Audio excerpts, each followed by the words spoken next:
My teenage son left a party when his friends bullied a kid with learning differences, so he brought him home and spent the entire night playing Mario Kart. The next day, the school suspended them, claiming they were the problem. Here's how it happened. My son Aiden was 15, and I was doing what every divorced dad does, trying to figure out if I was screwing up this whole parenting thing. We lived in a decent suburb in our city, the kind of place where everyone knows everyone's business, but pretends they don't. Aiden had been struggling socially since the divorce 2 years earlier. Moving schools, new neighborhood, the whole mess that comes with splitting up a family. His mom and I shared custody, but he spent most weeknights with me in our cramped two-bedroom apartment above a Thai restaurant that made the whole place smell like lemongrass. I worked IT at a local hospital, pulling swing shifts that meant I was either there when Aiden got home from his high school or scrambling to check in via text while troubleshooting network crashes. Not ideal, but we made it work with frozen dinners and homework help over FaceTime. The thing that mattered most to me was that Aiden was finally settling in. He'd made friends with a group of kids from his sophomore class, Eli, Trent, and a couple others whose names I could never keep straight. They seemed like good kids from what I could tell. They played video games, hung out at the mall food court, did normal teenager stuff that didn't involve getting arrested or pregnant. But there was this nagging feeling I couldn't shake. Something about the way Aiden talked about this group felt off, like he was trying to convince himself they were better friends than they actually were. He'd come home after hanging out with them and seem almost deflated. Not sad exactly, but like he was carrying something heavy in his backpack, along with his algebra homework. When I asked about it, he'd shrug and say everything was fine while staring at his phone. At first, I brushed it off. Teenagers are moody by default. Aiden was still adjusting to everything. New school, new friends, his parents' marriage imploding in slow motion over 18 months of mediation and custody agreements. Maybe I was overthinking it because I felt guilty about the divorce. Then a second thing happened that made me pay closer attention. Aiden had been invited to a party at Eli's house. Eli's parents were heading out of town for their anniversary weekend, which meant it was probably going to be one of those parties where someone's older brother buys beer and half the sophomore class pretends they know how to handle alcohol. I gave Aiden the standard divorced dad speech about making good choices and calling me if things got weird, no questions asked. He seemed genuinely excited about it all week. This was his first real high school party invitation since we'd moved to the district, and I could tell it felt like acceptance to him. Like maybe he was finally finding his place after 2 years of feeling like an outsider. The party was on a Saturday night in March.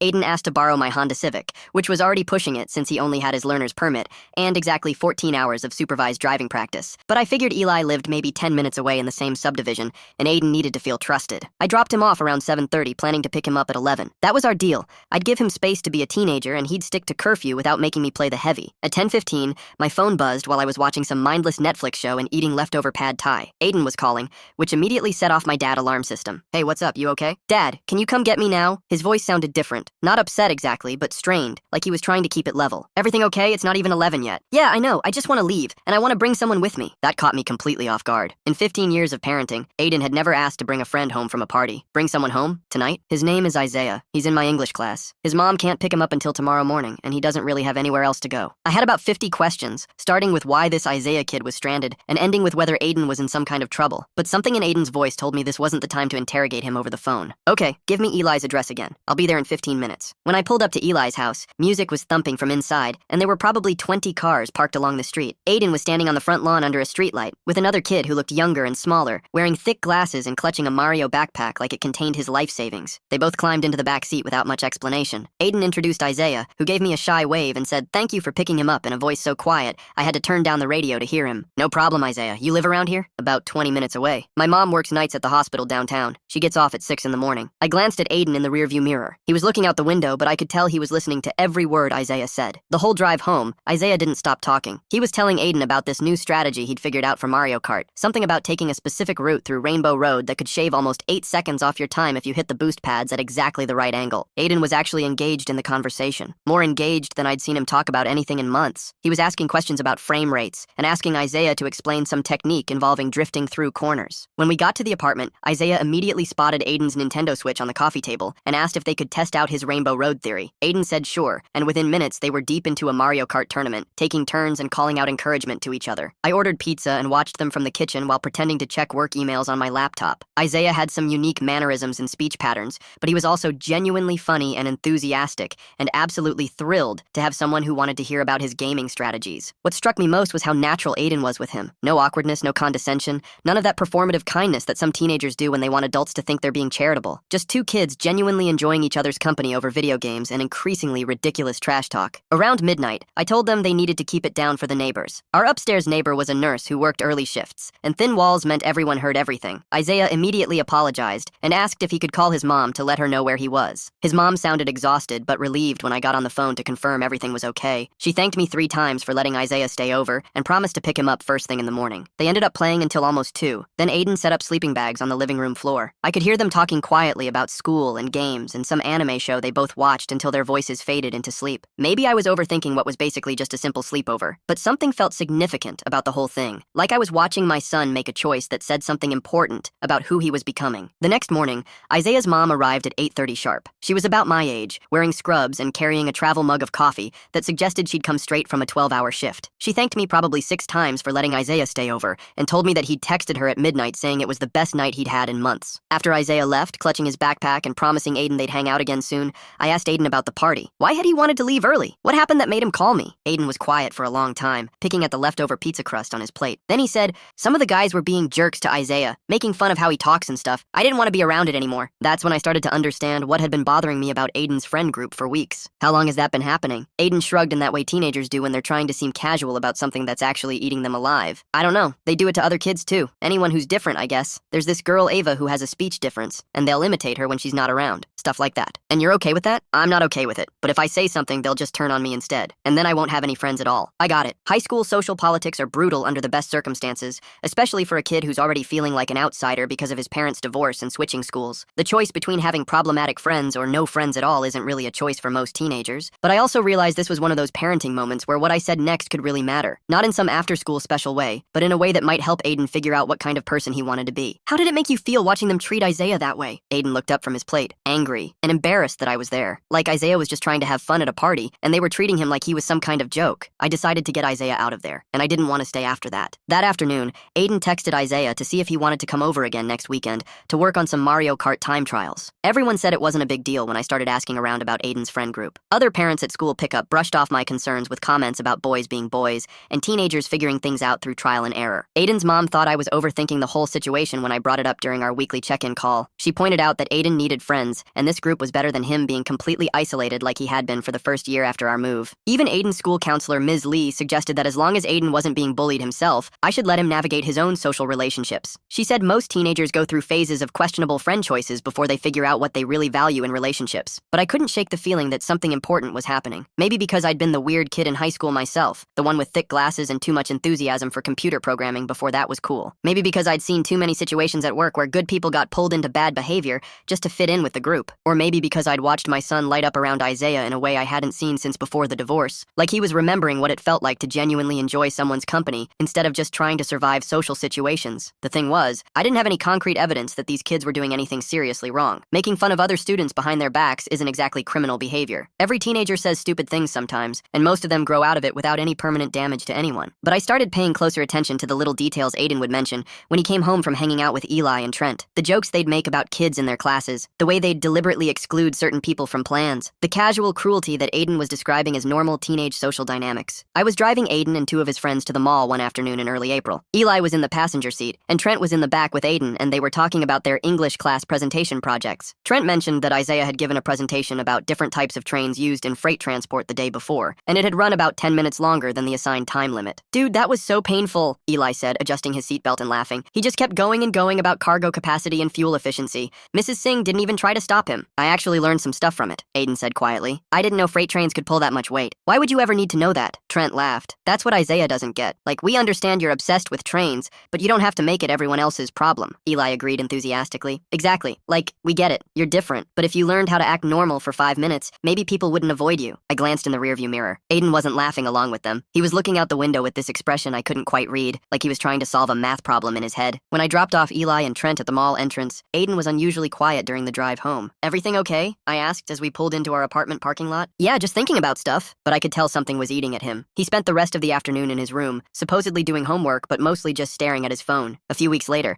Aiden came home from school visibly upset about something. He wouldn't tell me what happened, just said he'd had a bad day and wanted to be alone. He spent the entire evening in his room with the door closed, only coming out to grab a sandwich for dinner. The next morning, I got a call at work from Aiden's English teacher. She wanted to let me know that there had been an incident in her class the previous day involving Aiden and some other students. Apparently, Isaiah had been giving another presentation, this time about the history of passenger rail service in Japan. About halfway through, some students started snickering and making comments under their breath about how boring it was. Isaiah began to get flustered by the disruption and started repeating himself, which made some of the comments louder. According to his English teacher, Eli eventually said, loud enough for the whole class to hear, "Can someone please make him stop? This is painful." That's when Aiden stood up from his desk, told Eli to be quiet, and walked over to where Isaiah was standing at the front of the class. He offered to help Isaiah finish his presentation and spent the rest of the period sitting next to him, helping him organize his notes and encouraging him to continue. "Your son showed real character yesterday," his teacher told me over the phone. "Not many students would have done what Aiden did." Isaiah was able to finish his presentation, and I think Aiden's support meant everything to him. When I asked Aiden about it that evening, he downplayed the whole thing like it was no big deal. Isaiah just needed someone to have his back. His presentation was actually really interesting once people stopped being jerks about it. What did Eli and the others say afterward? Aiden's expression darkened a little. They said I was being weird, that I was embarrassing them in front of the whole class by making a scene. How did that make you feel? Mad, I guess, but also like maybe I don't want to be friends with people who think being decent to someone is embarrassing. That night, Aiden texted Isaiah to see if he wanted to hang out over the weekend and work on a project together. About a month later,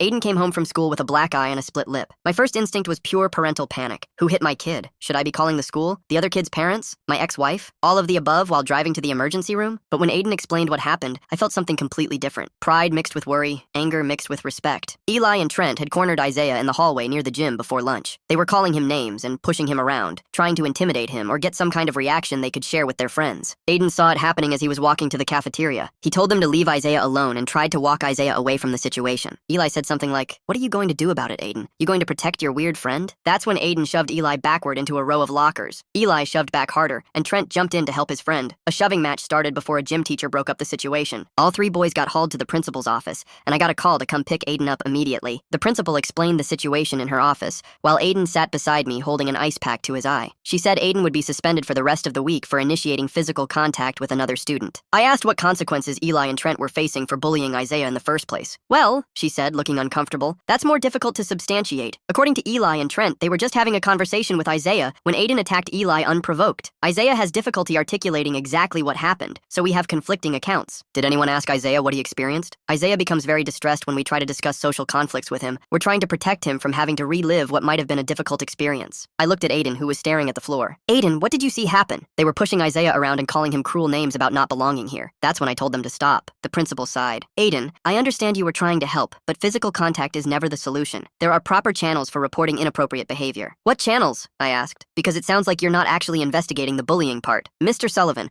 I know this is frustrating, but Aiden admitted to pushing Eli first. From a disciplinary standpoint, that's what we have to focus on." The whole drive home, Aiden was quiet. I could tell he was expecting me to be angry about the suspension, the fight, the whole mess. Instead, I stopped at Dairy Queen and bought us both blizzards. "I'm proud of you," I said as we sat in the parking lot eating ice cream. Aiden looked at me like I'd lost my mind. "I got suspended. I got in a fight. You stood up for someone who couldn't stand up for himself. You did the right thing, even when it cost you something. Mom's going to be pissed. Let me worry about your mom. Right now, I'm just proud that my son is the kind of person who won't walk away when someone needs help." That's when things started to go sideways. Aiden's mom called that evening, furious that I wasn't taking the suspension seriously enough. She thought I should be punishing Aiden at home in addition to the school consequences, making it clear that violence was never acceptable under any circumstances. Eli's parents called the next day to complain that I was raising a child who was causing problems for their son at school. They suggested that Aiden needed better supervision and guidance about appropriate social behavior. Some of the other parents in Aiden's friend group started treating me differently at school events. Cold smiles, conversations that stopped when I walked up, the subtle social freezing out that happens when you're officially the problem parent. Even worse, Aiden's former friends were spreading stories around school about how he'd lost his mind and attacked Eli for no reason. They were painting Isaiah as some kind of burden that Aiden had become obsessively protective of. People I trusted started suggesting that maybe Aiden was having psychological problems related to the divorce. Maybe he was acting out because of instability at home. Maybe I should look into counseling or medication. The message was clear. Good parents teach their children to fit in and get along, not to make waves or create problems for other families. Aiden was feeling the pressure too. His lunch table had made it clear he wasn't welcome anymore. Teachers were treating him like a potential troublemaker. Other students were either avoiding him or asking intrusive questions about why he'd snapped and attacked his friends. For about a week, I wondered if everyone else was right. Maybe I was encouraging Aiden to be confrontational when he should be learning to navigate social situations more diplomatically. Maybe standing up for Isaiah wasn't worth making Aiden a social pariah at school. Then annoying turned expensive, and everything changed. I got a call at work from the hospital's HR department. Someone had filed a complaint suggesting that I might not be fit for a position working around vulnerable patients, given that my son had been suspended for violent behavior at school. The complaint was anonymous, but it referenced specific details about Aiden's suspension that could only have come from another parent at the school. Someone had decided to try to damage my career because they didn't like how I was handling my son's situation. HR assured me that the complaint would be investigated fairly,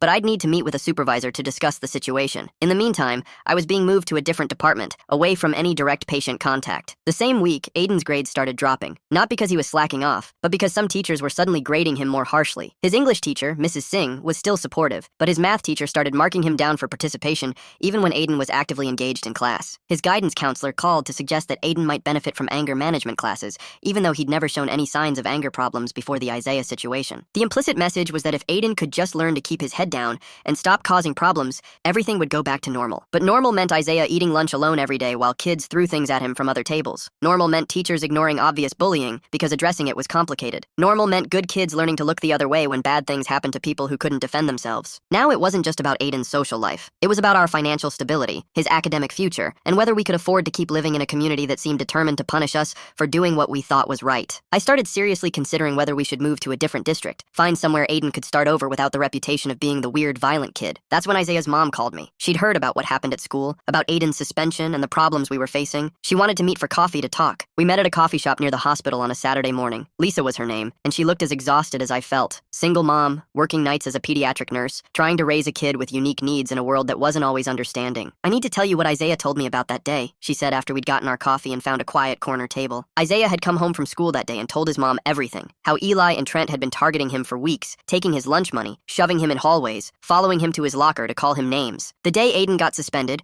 they'd trapped Isaiah near the gym and told him they were going to beat him up after school unless he gave them $50. When Isaiah said he didn't have $50, Eli had pushed him so hard he'd fallen backward and hit his head on a locker. That's when Aiden had shown up. Isaiah said Aiden didn't just tell them to stop, Lisa said. He stepped between Isaiah and Eli. He told them if they wanted to fight someone, they could fight him instead. Lisa had gone to the school the next day to report what Isaiah had told her. Principal Williams had listened politely and said she'd look into it, but nothing had come of it. They told me that Isaiah sometimes misunderstands social situations and that he might be exaggerating what happened because he was upset, Lisa said. Basically, they didn't believe him because of how he processes social interactions. She pulled out her phone and showed me a video. Isaiah started recording interactions with those boys a few weeks ago because his therapist told him it might help him process what was happening to him. The video was shaky and the audio wasn't great, but it clearly showed Eli and Trent cornering Isaiah by his locker. You could hear them demanding money and threatening him. You could see Eli push Isaiah hard enough to slam him into the metal door. And you could see Aiden appear in the frame, step between Isaiah and his bullies and tell them to back off. I showed this to the principal yesterday, Lisa said. She said the video doesn't show the beginning of the interaction, so they can't use it to determine who was at fault. That's when I realized we weren't dealing with a school administration that was trying to be fair but struggling with a complicated situation. We were dealing with people who had already decided that protecting their reputation was more important than protecting the kids they were supposed to serve. What do you want to do about this? I asked Lisa. I want to make sure this doesn't happen to the next kid, she said. Isaiah is going to be okay. He's got support at home and he's learning to advocate for himself. But there are other kids who don't have anyone looking out for them. How do we do that? I think we take this to the school board and maybe the local news. This isn't just about our kids anymore. And then I found the one thing I wasn't supposed to see. Lisa had been documenting everything Isaiah told her about his experiences at school. She'd been keeping detailed notes of incidents, taking photos of torn clothing, saving text messages where Isaiah expressed anxiety about going to school. She showed me a folder on her phone with dozens of entries going back months. Not just interactions with Eli and Trent, but with other students, teachers who missed obvious problems, administrators who dismissed Isaiah's concerns. One entry particularly stood out. Isaiah had told his mom about overhearing a conversation between the principal and Eli's father, discussing how they could handle the situation without making waves for anyone important. Apparently, Eli's dad was influential in the community and had made it clear that he expected the situation to be resolved quietly, without any serious consequences for his son. Lisa had started saving correspondence with school administrators after that. She kept copies of emails, notes from phone calls, and documentation of every interaction. In one email exchange, the principal explicitly mentioned that the school needed to consider the broader implications of disciplinary decisions and their impact on important community relationships. In another, someone from the district office suggested that students with communication differences might not be the most reliable sources of information about social conflicts. The picture that emerged was of a school system that had decided protecting certain students was more important than protecting others. Kids like Isaiah were acceptable casualties, as long as the families with money and influence stayed happy. I can't use this information myself, Lisa told me. If they know I've been documenting everything so carefully, they might claim I was being adversarial and it could hurt Isaiah even more, but I could use it. You could take it to the school board, or a lawyer, or a reporter. After that, everything shifted. I spent the weekend researching our options. Our state has pretty strong anti-bullying laws on the books, and school districts can face serious consequences for not addressing harassment and discrimination properly. I also learned that Aiden's suspension might have been handled improperly. The district's own policy required them to investigate any claims of bullying before issuing disciplinary action to students who were defending themselves or others. More importantly, I realized that this wasn't just about Aiden and Isaiah anymore. This was about a system that was failing vulnerable kids because it was easier than confronting problems. Monday morning, I called in sick to work and spent the day making phone calls. First, I contacted the district's superintendent to request a formal review of Aiden's suspension and the school's handling of the Isaiah Isaiah situation. When they told me it could take several weeks to schedule a meeting, I mentioned that I had documentation suggesting the school had violated its own anti-bullying policies. Suddenly, they had time to meet on Wednesday. Next, I called the local newspaper's education reporter. She was very interested in a story about schools protecting bullies when their parents had money and influence. Then I called a lawyer who specialized in education law. She agreed to review the documentation Lisa had gathered and provide advice on our options. By Tuesday, Principal Williams was calling me to discuss resolving the situation amicably. I went into the Wednesday meeting calmer than I felt, but prepared. The conference room at the district office contained the principal, the superintendent, the district's legal counsel, and a woman from HR whose job seemed to be taking notes and looking serious. I brought copies of everything Lisa had shared with me, along with Aiden's version of events and my own documentation of how the situation had been handled. I started by laying out the timeline of events that had led to Aiden's suspension. Then, I presented the evidence that Aiden had been defending another student from ongoing harassment and threats. When the principal tried to interrupt with her version of events, I shared some of Lisa's documented correspondence where district officials discussed protecting certain families because of their community standing. The room got very quiet very quickly. The superintendent asked where I'd obtained the documentation. I explained that Isaiah's mother had been keeping detailed records of her interactions with the school because she felt her son wasn't being adequately protected. The legal counsel wanted to know if I was threatening to sue the district. I said I was simply asking them to follow their own policies and treat all students equally. What exactly are you asking for? The superintendent finally said. I had a list ready. Aiden's suspension would be removed from his record, and he'd be allowed to make up any work he'd missed. Eli and Trent would face appropriate consequences for their pattern of harassment toward Isaiah and other students. The school would implement additional anti-bullying training for staff and students, and there would be a formal policy review to ensure that student discipline decisions weren't influenced by family wealth or political connections. And if we're not able to accommodate all of those requests? The principal asked. Then Isaiah's mother and I will be sharing our documentation with the state education department, the local media, and anyone else who might be interested in how this district handles student safety. They asked for time to consider our requests. It didn't look like TV justice, but within 2 weeks, things started changing. Aiden's suspension was expunged from his record. Eli and Trent were both suspended for a week and required to attend counseling before they could return to school. Several other students who had been involved in harassing Isaiah faced lesser consequences. The principal announced her resignation at the end of the school year, citing a desire to pursue other opportunities. The district hired a new principal with experience in inclusive education and anti-bullying programs. More importantly, the school board adopted a new policy requiring that any student discipline involving claims of self-defense or defense of others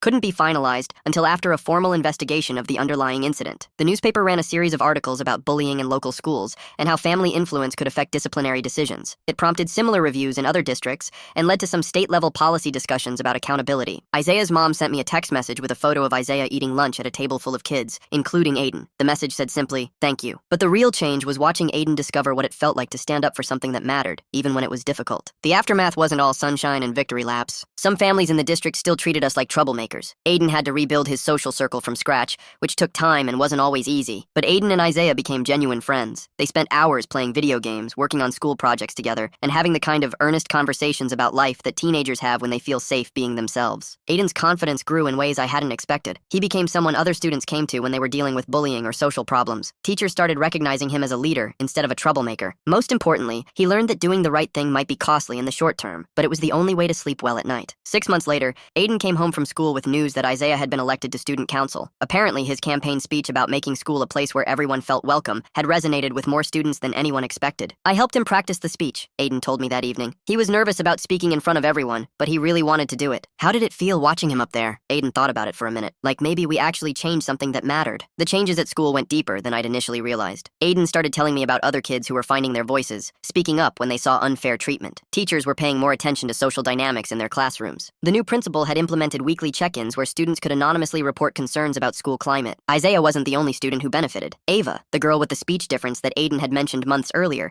joined the debate team and discovered she had a talent for public speaking when given the right support. A kid named Gabriel, who'd been targeted for being shorter than his classmates, started a club for students interested in creative writing. It was like watching dominoes fall in the best possible way. Aiden's decision to stand up for Isaiah had created ripples that spread far beyond what any of us had imagined. But the most significant change was in Aiden himself. The confidence he'd gained from discovering he could make a difference in someone else's life seemed to unlock something in his own personality. He became more outgoing, more willing to take social risks, more comfortable being authentically himself. His grades improved, not because he was suddenly smarter, but because he was more engaged with school as a community rather than just a place he had to endure. His teachers started recognizing him as a natural leader, someone other students looked to for guidance and support. The friendship between Aiden and Isaiah continued to grow in unexpected ways. They developed this running joke where Isaiah would explain the physics behind video game mechanics, and Aiden would try to apply those principles to real-world situations. Watching them debate whether the jump mechanics in Super Mario Bros. Were realistic became one of my favorite parts of weekend mornings. Isaiah started spending more time at our apartment, and I got to see him open up in ways that probably surprised his own mother. Away from the social pressures of school, he was funny, creative, and incredibly thoughtful. He had opinions about everything from the best pizza toppings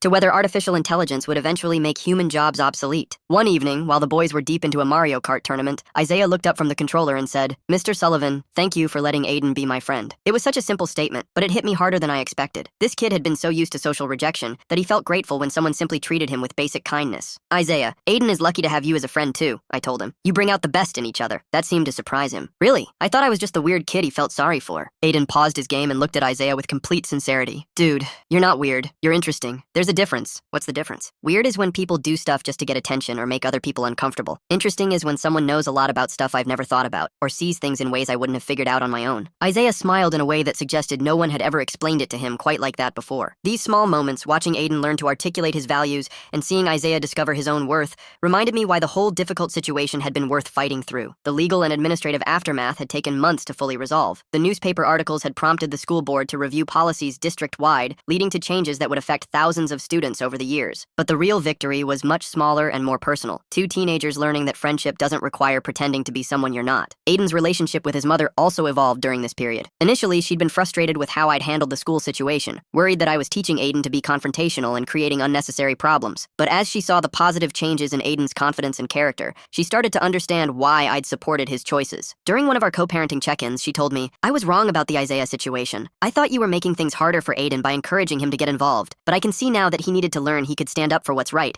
even when it's difficult." It wasn't easy, I admitted. There were times I wondered if I was doing the right thing. "But you trusted Aiden's instincts. You believed in his judgment. That's what made the difference." She was right. The most important thing I'd done wasn't fighting the school administration or gathering evidence. It was trusting that my 15-year-old son could recognize the difference between right and wrong, even when the adults around him were failing to do the same thing. Aiden's social circle expanded gradually over the rest of the school year. He stayed close with Isaiah, but he also developed friendships with other students who shared his interests and values. Kids from the debate team, the gaming club, the volunteer service group that helped at the local food bank. What struck me was how different this group was from his original friend circle. These kids challenged each other intellectually, supported each other's interests, and seemed genuinely happy to spend time together. There was no undercurrent of cruelty or exclusion, no need to put other people down to feel better about themselves. When Aiden brought them to the apartment for game nights or study sessions, the energy was completely different. Instead of the slightly mean-spirited humor I'd noticed with Eli and Trent, these kids had inside jokes that weren't at anyone's expense. They argued about things they cared about, movies, music, social issues, rather than mocking people who weren't in the room to defend themselves. Isaiah fit seamlessly into this new social dynamic. His encyclopedic knowledge of random topics made him the go-to person for settling trivia disputes. His genuine enthusiasm for his interests was contagious rather than embarrassing. Most importantly, he seemed to finally understand that he was valued for who he was, not tolerated despite who he was. One Friday evening in late spring, the whole group was at our apartment working on a collaborative project for their civics class. They were researching local government and had divided into teams to investigate different aspects of how our city operated. Isaiah and Aiden were working together on municipal services, focusing on public transportation. I could hear them in the living room, discussing bus routes and accessibility features, debating whether the city was doing enough to serve residents with disabilities. At some point, Isaiah said, "You know, before this year, I never thought about whether other people had problems getting around the city. I just knew it was hard for me sometimes." "What changed?" Aiden asked. "I guess I started thinking about how things affect everyone, not just me. Like, when I couldn't get to the library because the bus stop didn't have a good bench, I thought that was just my problem. But then I realized that probably affects lots of people, elderly people, people with mobility issues, parents with strollers." Aiden was quiet for a moment. "That's a really good point. We should include that in our presentation. You think the class will care about stuff like that?" "I think the class will care because you care about it, and because you can explain why it matters." Listening to this conversation, I realized that Isaiah had developed something that many adults never achieve: the ability to connect his personal experiences to broader social issues and the confidence to believe that his perspective had value. The civics presentation went well, according to Aiden. Isaiah had volunteered to speak about accessibility in public spaces,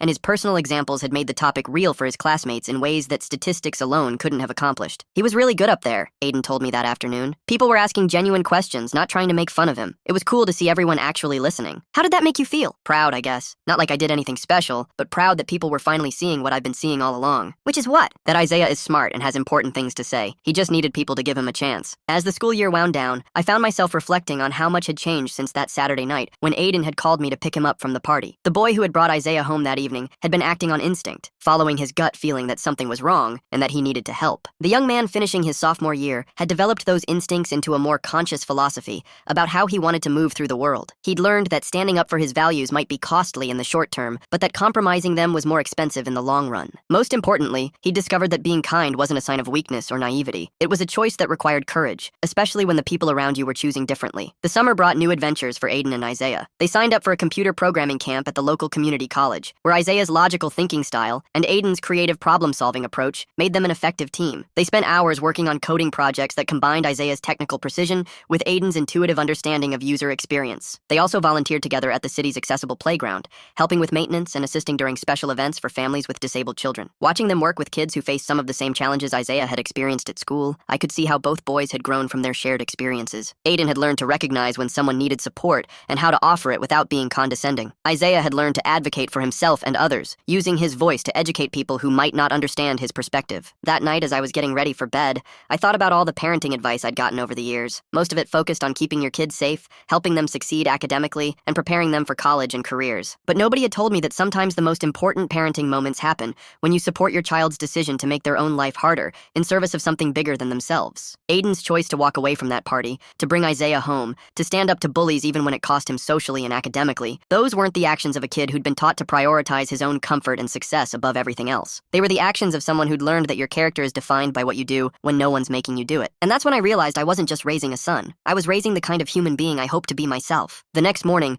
Aiden asked if Isaiah could come over for the weekend to work on a project about accessibility in public spaces. They wanted to present their findings to the city council as part of their ongoing work to improve community resources for residents with different needs. I said yes, and started making a grocery list that included ingredients for homemade pizza and extra controllers for Mario Kart tournaments. Some nights when I hear them in the living room laughing at some inside joke or debating the finer points of video game strategy, I think about how different things could have been if Aiden had chosen to fit in instead of standing up. But then I remember that the best people I've ever known weren't the ones who made the easy choices. They were the ones who decided that being kind was more important than being popular, that doing right mattered more than being comfortable, and that sometimes the most powerful thing you can do is walk away from people who ask you to be smaller than you are. That's the lesson I hope Aiden carries with him long after he's forgotten every other thing I tried to teach him. Be the person who brings the lonely kid home from the party. Thanks for watching. Don't forget to subscribe, like, and drop your favorite part in the comments. See you in the next one.